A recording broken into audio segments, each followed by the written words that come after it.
कल्पना कीजिए एक ठंडी सुबह है। आकाश अभी पूरी तरह जागा नहीं है, लेकिन सूर्य की पहली किरणें अंधकार के सीने को चीरती हुई धरती को छूने वाली है।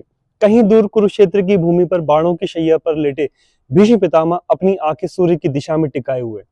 वे मृत्यु की प्रतीक्षा नहीं कर रहे, वे इस सही क्षण की प्रतीक्षा कर रहे हैं। और ठीक उसी समय किसी घर की छत पर एक बच्चा पतंग की डोर थामे आकाश की ओर देख रहा है, जैसे उसकी अपनी आत्मा उड़ान भरने को तैयार हो। दोस्तों, यही मकर संक्रांति है, केवल एक तारीख नहीं बल्कि अंधकार से प्रकाश की ओर चेतना का संक्रमण। यह वह पल है जब प्रकृति भीतर फुसफुसाकर कहती है, अब जागो। सर्दी की जड़ता पिघलने लगती है, मन के भीतर रसायन बदलते हैं और आलस्य की जगह एक नई स्पष्टता जन्म लेती है। सूर्य उत्तर की ओर बढ़ता है और मनुष्य के भीतर भी कुछ उत्तर की ओर ऊपर की ओर चल पड़ता है।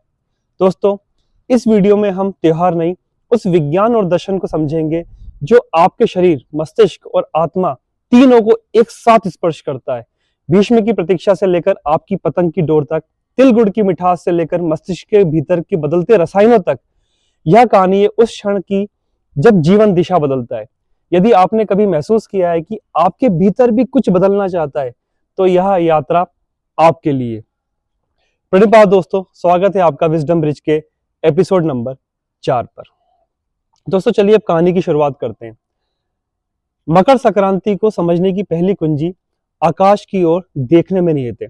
यह घटना केवल कैलेंडर बदलने की नहीं, बल्कि पृथ्वी और सूर्य के बीच के एंगल बदलने की कहानी है। एस्ट्रोनॉमी की बात करें तो मकर संक्रांति और विंटर सोलिस्टिस में सूक्ष्म अंतर है। 21 दिसंबर वह दिन है जब उत्तरी गोलार्ध में दिन सबसे छोटा होता है, लेकिन मकर संक्रांति यानी 14 जनवरी वह दिन है जब सूर्य साइडरल मकर राशि में प्रवेश करता है। संक्रांति शब्द का अर्थ है सम्यक क्रांति या संक्रमण। यह वह बिंदु है जहां सूर्य अपनी दक्षिणायन यानी दक्षिण की ओर यात्रा समाप्त करता है और उत्तरायण मतलब उत्तर की ओर की यात्रा प्रारंभ करता है। उत्तर प्लस अयन का अर्थ है प्रकाश की ओर गमन। इस दिन से सूर्य की किरणें पृथ्वी पर परपेंडिकुलर होने लगती है यानी लंबवत, जिससे पृथ्वी के उत्तरी गोलार्ध में जीवनदायिनी ऊर्जा का संचार बढ़ने लगता है। मॉडर्न साइंस ने एक क्रांतिकारी खोज की है जिसे जियोमैग्नेटिक सेंसरी सिस्टम कहा जाता है। रिसर्च से पता चलता है कि ह्यूमन ब्रेन में विशेष रूप से एथमॉइड बॉन्ड और ब्लड ब्रेन बैरियर के पास एक मैग्नेटाइट के सूक्ष्म क्रिस्टल पाए जाते हैं। ये क्रिस्टल पृथ्वी के मैग्नेटिक फील्ड के प्रति बहुत ज्यादा सेंसिटिव होते हैं। दोस्तों, जब सूर्य उत्तरायण होता है तो पृथ्वी पर सोलर विंड्स और मैग्नेटिक फील्ड का प्रभाव बदल जाता है।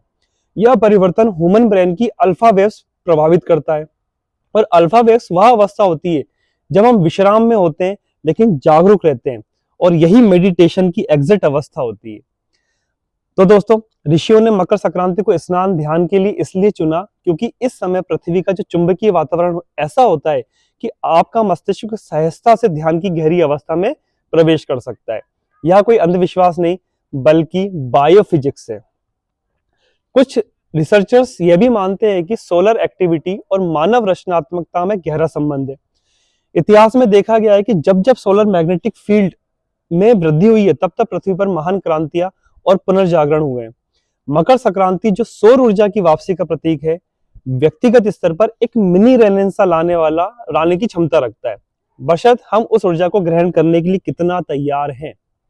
दोस्तों, उत्तरायण का अर्थ है प्रकाश का वापस लौटना, लेकिन यह प्रकाश केवल बाहर नहीं बल्कि हमारे भीतर भी केमिकल्स का एक डांस शुरू करता है।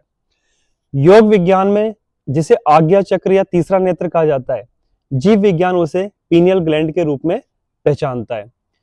सर्दियों के महीने में अर्थात दक्षिणायन के समय जब धूप कम होती है, हमारी पीनियल ग्रंथि मेलेटोनिन नाम के एक हार्मोन को अधिक रिलीज करती है और मेलेटोनिन हमें सुस्त बनाता है, नींद लाता है और शरीर की मेटाबॉलिज्म को वो धीमा करता है। यह हाइबरनेशन की अवस्था है। जैसे ही मकर संक्रांति आती है और सूर्य का प्रकाश तीव्र होने लगता है, यह प्रकाश हमारी आंखों के माध्यम से सीधे पीनियल ग्लैंड को सिग्नल भेजता है। परिणाम स्वरूप मेलाटोनिन का बनना कम हो जाता है और सेरोटोनिन का बनना बढ़ जाता है। अब सेरोटोनिन क्या है? यह वह न्यूरोट्रांसमीटर है जो हमें खुशी, जागृति और ऊर्जा का अनुभव कराता है। देखिए कैसा इसका ट्रांसफॉर्मेशन हुआ।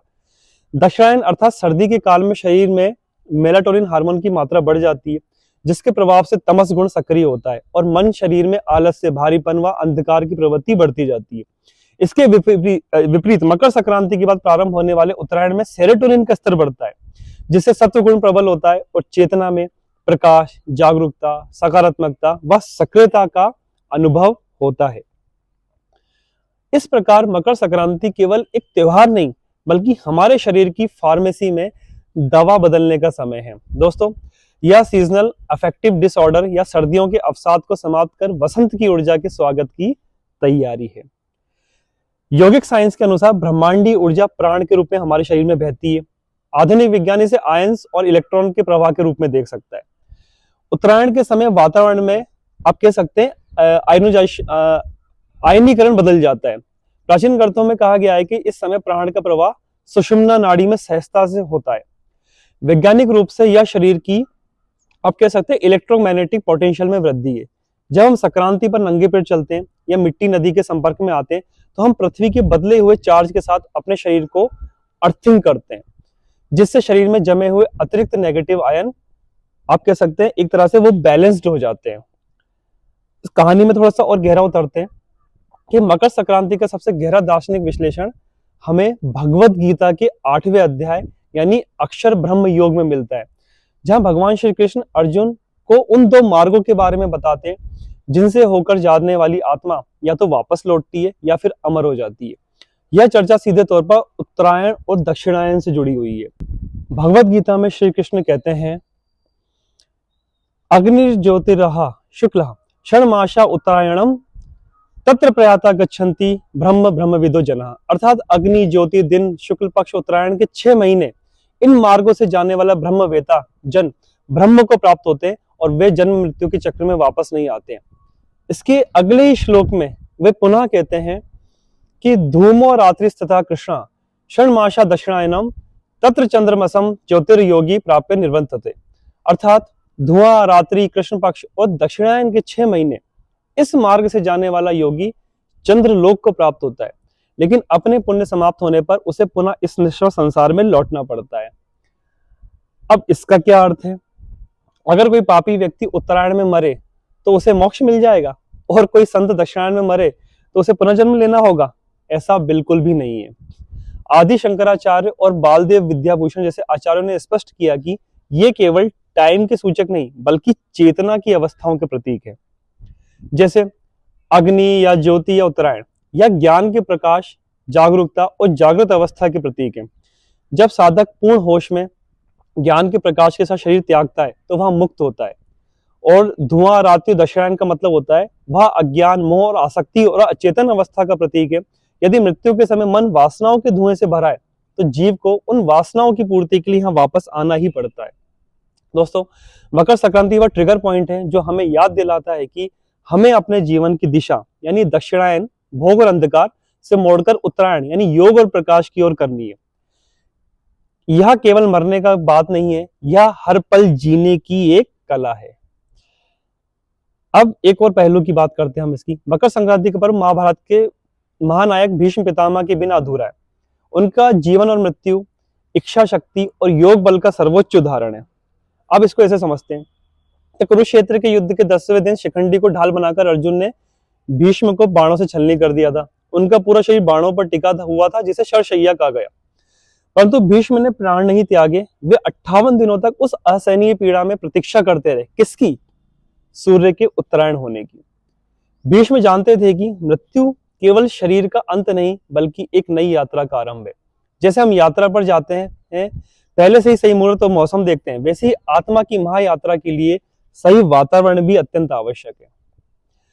दक्षिणायन का समय पृथ्वी की ओर आप कह सकते हैं कि डाउनवर्ड पुलिंग एनर्जीज का समय जो जीव के पुनर्जन्म के चक्र में फंसा सकती है। इसके विपरीत उत्तरायण का समय अपवर्ड मूविंग एनर्जीज का है। भीष्म चाहते थे कि जब वे शरीर छोड़ें तो प्रकृति का प्रवाह उन्हें उच्च लोकों की ओर ले जाए, ना कि वापस पृथ्वी की ओर। बाणों की शैया पर लेटे हुए भीष्म ने युधिष्ठिर को शांति पर्व और अनुशासन पर्व का ज्ञान दिया। एक व्यक्ति जिसके शरीर में सैकड़ों बार चुभे वह धर्म और राजनीति पर घंटों प्रवचन कैसे दे सकता है? सोचिए इसके बारे में। यह मकर संक्रांति का सबसे बड़ा संदेश है, देह आत्म विवेक। मतलब भीष्म ने सिद्ध किया कि मैं शरीर नहीं हूं। उन्होंने अपनी चेतना को शारीरिक पीड़ा से अलग कर लिया था। मकर संक्रांति हमें यही सिखाती है कि जीवन के संघर्षों के बीच रहते हुए भी अपनी आंतरिक चेतना को स्थिर रखना और सही समय की प्रतीक्षा करना अत्यंत आवश्यक है। मकर संक्रांति शब्द में मकर का अर्थ क्या है? ज्योतिष में यह मकर राशि कैप्रिकॉर्न है, लेकिन भारतीय पौराणिक कथाओं में और योग में मकर अक्सर क्रोकोडाइल के रूप में दर्शाया जाता है। आप जानते हैं इसके बारे में। दोस्तों, योग की एक शाखा कुंडली योग में मानव शरीर में 7 मुख्य ऊर्जा केंद्र है। दूसरा चक्र होता है स्वादिष्ठान यानी जल तत्व से जुड़ा है, और इसका वाहन मकर यानी क्रोकोडाइल है। स्वादिष्ठान चक्र हमारी सेक्सुअलिटी, क्रिएटिविटी, इमोशंस और सबकॉन्शियस माइंड का केंद्र होता है। क्रोकोडाइल की एक विशेष आदत होती है कि जब वह किसी शिकार को पकड़ लेता है तो उसकी ग्रिप इतनी मजबूत होती है कि उसे छुड़ाना लगभग, आप कह सकते हैं कि इम्पॉसिबल होता है। वह शिकार को पानी के नीचे खींच ले जाता है और उसे तब तक घुमाता है जब तक कि वह डूब ना जाए। आध्यात्मिक रूप से यह हमारे संस्कारों और आदतों को पकड़ का प्रतीक है। हमारी पुरानी आदतें, वासनाएं, क्रोध, भय क्रोकोडाइल की तरह हमें जकड़े रहते हैं और अवचेतन मन के गहरे जल में खींचते हैं। दोस्तों, स्वादिष्ठान चक्र में बैठी यह ऊर्जा अगर नियंत्रित ना हो तो यह लेथार्जी यानी आलस्य और पतन का कारण बनती है। गंगा मैया का वाहन भी मकर है, लेकिन गंगा मकर के ऊपर सवारी करती है, उसके द्वारा खाई नहीं जाती। इसका अर्थ है कि अपनी भावनाओं और वासनाओं पे नियंत्रण प्राप्त करना। मकर संक्रांति का आध्यात्मिक अर्थ है इस मकर यानी वासनाओं और आदतों की पकड़ से छूटकर उस पर सवारी करना। जब सूर्य मकर राशि में प्रवेश करता है तो यह संकेत है कि अब चेतना का प्रकाश अवचेतन मन में प्रवेश करेगा और उसे शुद्ध करेगा। यह अपनी एनिमल इंस्टिंक्ट्स को दिव्य ऊर्जा में बदलने का समय है। दोस्तों, भारत के आसमान में संक्रांति के दिन उड़ती लाखों रंग बिरंगी पतंगे केवल एक खेल नहीं है, यह वेदांत दर्शन का आकाश में लिखा गया एक काव्य है। अब वेदांत में चलते हैं। पतंग यह जीवात्मा यानी इंडिविजुअल सोल है, यह नाजुक है, रंगीन है और ऊंचा उड़ना चाहती है। हवा या प्रारब्ध या परिस्थितियां हैं, कभी हवा अनुकूल होती है, कभी प्रतिकूल, और पतंग को उड़ाने के लिए हवा के विरोध की आवश्यकता होती है। बिना प्रतिरोध के, बिना चुनौतियों के आत्मा का विकास नहीं हो सकता। डोर यह वह सूत्र है जो जीवात्मा को उसके मूल यानी ईश्वर, गुरु या सत्य से जोड़े रखता है। और चरखा या मांझा यह हमारे हाथ में स्थित पुरुषार्थ यानी फ्री विल और विवेक है। अक्सर हम सोचते हैं कि डोर पतंग को बांधे हुए, उसे कैद किए हुए, लेकिन सत्य यह है कि यही डोर पतंग को उड़ाने की आजादी देती है। जिस पल डोर टूटती है, पतंग आजाद नहीं होती, बल्कि गुरुत्वाकर्षण का शिकार होकर नीचे गिर जाती है और लूट ली जाती है। दोस्तों, मानव जीवन भी सेम ऐसा ही है। धर्म, अनुशासन और संयम वे डोर हैं जो हमें बांधे हुए लग सकते हैं, लेकिन यही हमें जीवन के आकाश में उड़ना सिखाते हैं। और अगर हम इन बंधनों को तोड़ दें तो हम वासनाओं के कीचड़ में अवश्य ही गिर जाएंगे, और अक्सर गिरते भी हैं। अब कहानी में और आगे चलते हैं। तिल गुड़ लीजिए और मीठा बोलिए, यह मराठी कहावत मकर संक्रांति का सार है। लेकिन तिल और गुड़ ही क्यों? वैदिक ज्योतिष में एक रोचक कहानी है। सूर्य और उनके पुत्र शनि के बीच वैचारिक शत्रुता है। सूर्य आत्मा, तेज, राजा और अहंकार का कारक है। शनि कर्म, दंड, सेवक और संघर्ष के कारक है। पूरे वर्ष ये दोनों ग्रह एक दूसरे से दूरी बनाए रखते हैं, लेकिन मकर संक्रांति वह दिन है जब सूर्य अपने अहंकार को त्याग कर अपने पुत्र यानी शनि के घर में यानी मकर राशि में प्रवेश करते हैं। यह पिता द्वारा पुत्र के घर जाकर सुलह करने का पर्व है। काला तिल शनि का प्रतीक है, यह छोटा है, तेली है और कर्मों का संचय दर्शाता है। गुड़ सूर्य का प्रतीक है, यह सुनहरा है, मीठा है और ऊर्जा देता है। जब हम तिल और गुड़ को एक साथ मिलाकर लड्डू बनाते हैं तो हम प्रतीकात्मक रूप से संघर्ष यानी शनि और समाधान यानी सूर्य, मतलब अंधकार और प्रकाश, कर्म और कृपा को एक कर रहे होते हैं। यह लड्डू हमें सिखाता है कि जीवन की कड़वाहटों यानी शनि के प्रभाव को प्रेम और मिठास यानी सूर्य के प्रभाव से ही जीता जा सकता है। सर्दियों के अंत में शरीर में वात का प्रकोप बढ़ जाता है, त्वचा रूखी होती है और जोड़ अकड़ने लगते हैं। तिल ऑयल से भरपूर है। आयुर्वेद में तिल को सर्वश्रेष्ठ वातनाशक माना गया। यह शरीर को आंतरिक रूप से लुब्रिकेंट करता है। गुड़ शरीर में तत्काल गर्मी पैदा करता है और पाचन को सुधारता है। अब साइंस में चलते हैं। तिल में कॉपर, मैग्नीशियम और कैल्शियम होता है जो सर्दियों में हड्डियों के दर्द को कम करता है। अतः तिल गुड़ का सेवन कोई कर्म कांड नहीं, बल्कि ऋषियों द्वारा विकसित एक, आप कह सकते हैं, मौसमी सुपर फूड है जो शरीर को उत्तरायण की बदलती ऋतु के लिए तैयार करता है। दोस्तों, मॉडर्न साइंस में एक कॉन्सेप्ट है मेमोरी ऑफ वाटर। एक न्यू कॉन्सेप्ट आया। माना जाता है कि पानी अपने संपर्क में आने वाली ऊर्जाओं को हमेशा याद रखता है। मकर संक्रांति के समय सूर्य और पृथ्वी की विशेष स्थिति के कारण नदी के जल की आणविक संरचना और उसका चुंबकीय गुण एक तरह से बोल सकते हैं आप चेंज हो जाते हैं। ब्रह्म मुहूर्त में नदी में स्नान करना केवल शरीर की सफाई नहीं बल्कि अपने ऑरा को ब्रह्मांडीय ऊर्जा से चार्ज करना है।